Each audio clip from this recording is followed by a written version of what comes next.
Bonjour Agnès Rousseau. Bonjour. Merci d'avoir accepté mon invitation. Agnès, tu es la directrice de Politis. Politis, un hebdomadaire qui a 33 ans, qui tient bon depuis 33 ans. Sauf que l'année qui vient de s'écouler, comme beaucoup et pour beaucoup de médias, ça a été une année très dure pour votre journal. Il est aujourd'hui menacé. Et vous lancez un appel aux dons. Vous placez la barre haute puisque vous espérez atteindre 500 000 euros. On va y revenir, mais d'abord, Politis, c'est quoi? C'est qui? Pour ceux qui ne connaîtraient pas, comment tu présenterais Politis? Alors Politis, c'est un hebdomadaire indépendant et engagé d'information politique et générale.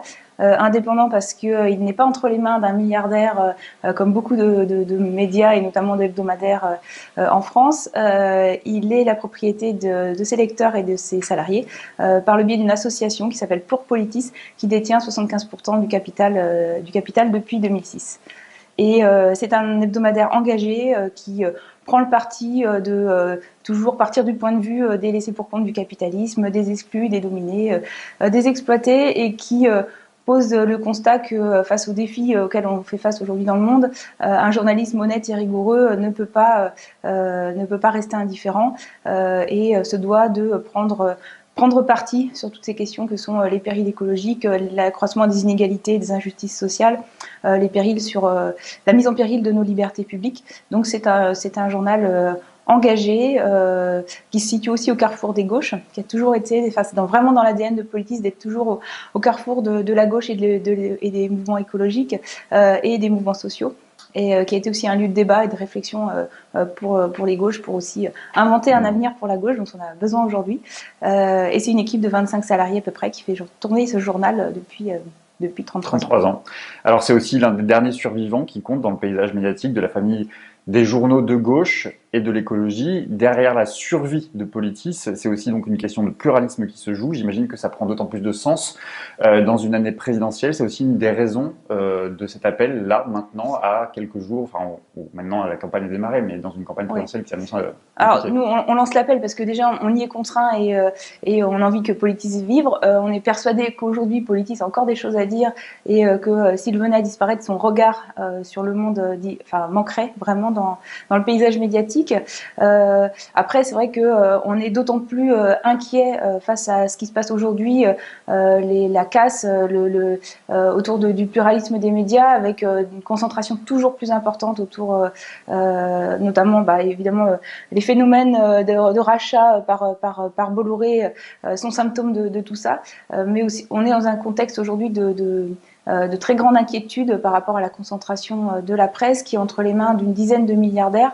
Aujourd'hui, il y a 90% des quotidiens nationaux qui sont vendus chaque jour en France, qui sont entre les mains de cette dizaine de milliardaires, qui aussi totalisent 55% des parts d'audience en télévision et 40% en radio. Donc c'est une très très forte concentration de la presse et qui va en s'accroissant, avec évidemment des logiques d'influence, d'ingérence qui sont hyper problématiques aujourd'hui. Tu dirais, toi, qu'il y a un lien, est-ce qu'il faut établir un lien d'ailleurs entre la faiblesse de la gauche politique aujourd'hui et la difficulté pour les médias de gauche indépendants d'exister? Oui, je pense que c'est lié. C'est à un moment donné, il y a forcément des convergences qui se créent, des logiques un peu similaires. Nous, ce qu'on essaye de défendre, en tout cas dans les médias à Basta et à Politis, dans les médias où je travaille, c'est qu'on peut rien tout seul et que c'est pas seulement des médias qu'il faut sauver ou des médias qu'il faut faire vivre, mais c'est aussi tout un écosystème de la presse indépendante qu'il faut contribuer à développer, à consolider.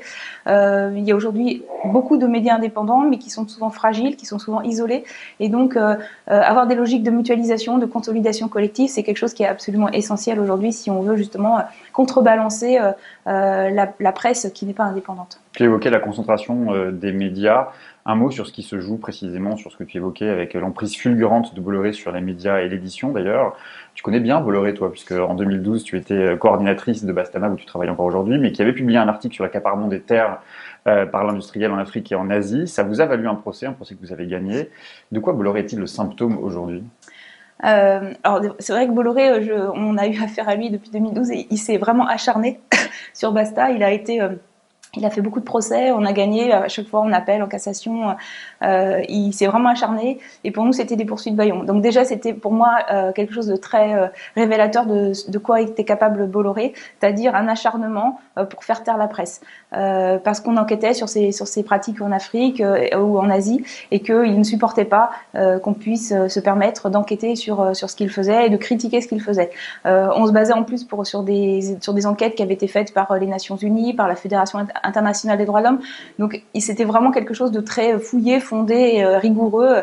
Voilà, cette poursuite bâillon qui visait juste à faire taire, elles se sont multipliées. Il y a eu beaucoup de médias et beaucoup de journalistes qui ont eu affaire à Bolloré dans ce cadre-là.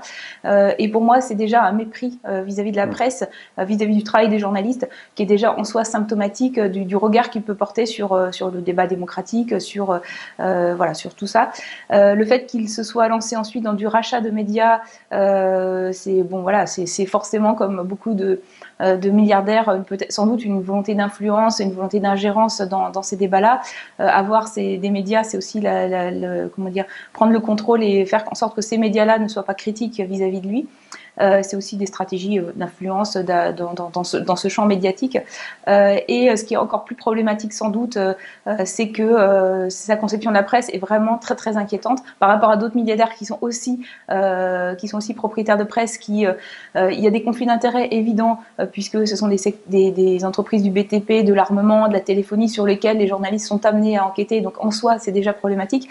Mais lui, il a en plus évidemment un agenda idéologique qui n'est même plus caché, qui est complètement révélé, on voit bien la zémorisation des médias dans lesquels qui sont sa propriété. Donc il a en plus un agenda politique qui est ouvertement xénophobe, ouvertement raciste et qui pour moi est encore plus problématique c'est encore un degré supérieur, on va dire, de mépris et d'instrumentalisation totale de ce que doit être un média aujourd'hui. On va revenir évidemment sur Politis, mais encore un mot sur la presse indépendante d'une manière plus générale, puisque Politis, mais aussi Regard et 86 autres médias et éditeurs de presse ont lancé un appel pour soutenir la presse indépendante. Est-ce que tu peux nous rappeler l'objectif de cet appel ? Alors l'appel, il a été lancé à l'initiative de Fonds pour la presse libre, qui est un fonds qui vise à soutenir et à renforcer l'écosystème de la presse indépendante, qui a été lancé à l'initiative de Mediapart, donc Mediapart a placé son capital dans ce fonds pour justement préserver l'indépendance de Mediapart de manière pérenne et quasi éternelle, on va dire. Donc ce fonds distribue des fonds à des médias indépendants sous forme de subventions, sous forme de prêts. Il y a des choses qui sont en train qui sont en train d'évoluer au sein de ce fonds. Et ce fonds vise aussi à intervenir dans le débat public et donc à lancer cet appel qui a été co-signé par une petite centaine de médias qui se retrouvent aussi dans cet objectif de consolider et de défendre un secteur de la presse indépendante face à toutes ces attaques qu'on voit aujourd'hui sur le pluralisme. Comment t'expliques qu'il n'y a pas eu d'écho alors que c'est un appel assez inédit? Tu le dis, une centaine de médias, d'éditeurs de presse qui ont signé cet appel pour assez peu d'écho finalement, à part les médias qui ont été.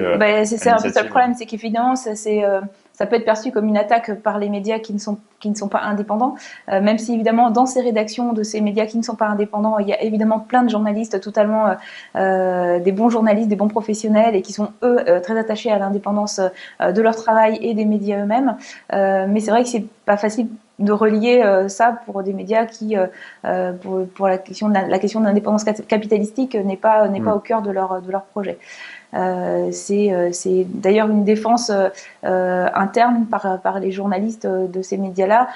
S'il n'y a pas l'indépendance du capital, au moins qu'il y ait une indépendance des rédactions, de trouver des mécanismes qui permettent une plus grande indépendance juridique des rédactions face justement aux tentatives d'ingérence et d'influence que peuvent avoir les propriétaires de ces médias-là. Ça pose évidemment la question du financement de la presse. Les gros titres reçoivent les gros titres, souvent d'ailleurs détenus, tu l'as dit, par des milliardaires ou des industriels, reçoivent des millions d'euros de l'État, quand les plus petits médias, et notamment les médias indépendants, reçoivent des aides microscopiques, y compris d'ailleurs à l'échelle locale, comme l'a révélé Mars Actu, certaines collectivités aident les médias de manière tout à fait inégalitaire et discrétionnaire.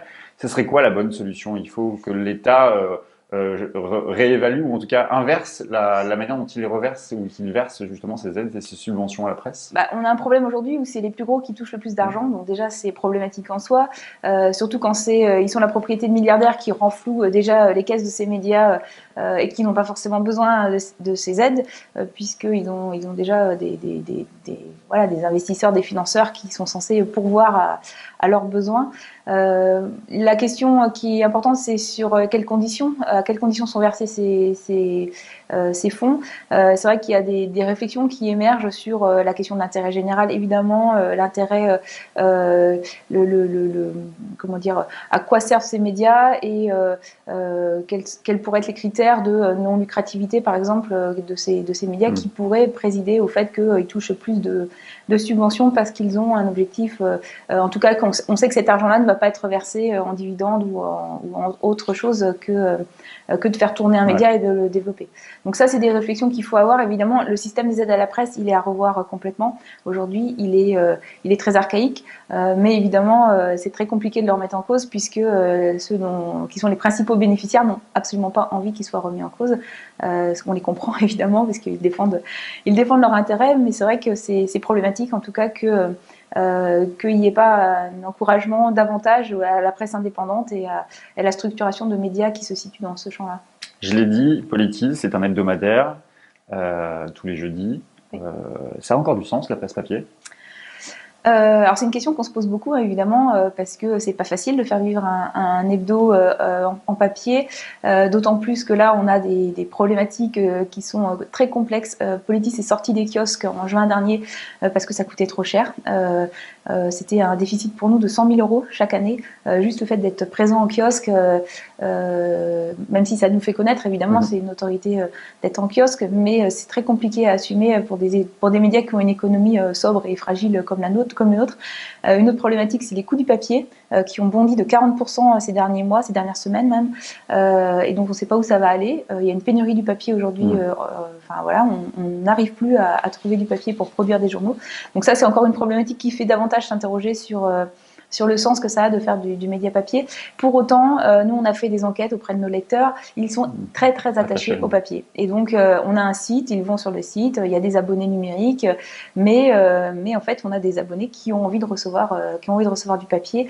Donc, on continue pour cette raison-là, pour cet attachement-là. Et aussi parce que moi, je suis assez convaincue quand même qu'il faut de tout et qu'à côté de la presse, à côté de la vidéo, à côté de la radio, à côté du web, la presse écrite, elle a aussi, la presse imprimée, elle a aussi un avenir. C'est juste qu'il faut se réinventer, trouver les bonnes manières de faire. C'est ce qu'on est en train de faire à Politis. On a beaucoup de chantiers en cours sur justement des nouvelles formules, une refonte de notre site. Et c'est aussi pour ça que à la fois on a besoin d'argent, on a besoin de temps pour mener à bien tous ces chantiers-là. Et c'est aussi pour ça qu'on est plutôt confiant sur le fait qu'on a encore des choses à dire parce qu'on a une capacité de se réinventer qui est encore tout à fait intacte et qu'on aimerait, montrer à nos lecteurs ces nouveaux projets qu'on a en stock. Justement, si l'objectif est atteint, si les 500 000 € sont atteints, et évidemment on le souhaite, qu'est-ce que vous allez faire? C'est-à-dire vous repenser le modèle économique, repenser la formule, la régularité peut-être de la diffusion, de l'apparition de Politis. C'est quoi l'objectif? Ouais, alors ça on s'est posé la question de savoir est-ce qu'il fallait rester hebdomadaire. Pour l'instant, on souhaite rester.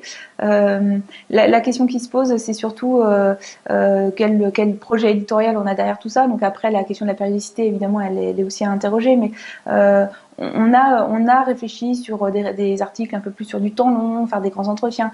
Je pense que nos lecteurs, ils sont très très attachés au fait qu'on puisse expliquer la complexité du monde, trouver du sens, donner des repères dans un monde où effectivement on a souvent des positions de surplomb, on a un journalisme de commentaires qui se développe. Donc l'identité de Politis, c'est vraiment l'enquête, le reportage, de faire ce travail, d'aller chercher les faits eux-mêmes et à partir des faits de donner un regard sur le monde particulier. Donc ça, on a évidemment envie de le continuer. Et là où on est plutôt confiant sur l'issue positive, on espère, de cet appel, c'est que en fait, pour la première fois depuis longtemps, nos abonnements commencent à réaugmenter. On a été dans une érosion. Alors, il n'y avait pas d'effondrement des abonnés, contrairement à beaucoup de médias. C'était une érosion un peu lente et qui faisait qu'on arrivait à un point de rupture. Il faudrait qu'on regagne à peu près 2000 abonnés pour retrouver un équilibre et une certaine sérénité, on va dire, dans la conduite de notre journal. Et depuis quelques mois, enfin, on a inversé la courbe, on regagne des abonnés, mais encore trop timidement et trop doucement pour que ce soit vraiment, on soit tiré d'affaire dans l'immédiat. Donc on a besoin de consolider toute cette dynamique justement pour faire vivre Politis dans les années qui viennent. Politis peut disparaître? Ah oui, complètement. Oui, oui. Là, la situation, elle est. Enfin, c'est pas un appel qu'on lance à la légère, c'est avec beaucoup de gravité et beaucoup de conscience qu'on lance cet appel, parce que voilà, c'est de l'argent qu'on demande à nos lecteurs, à nos soutiens. Oui, évidemment, on n'a que quelques mois de trésorerie.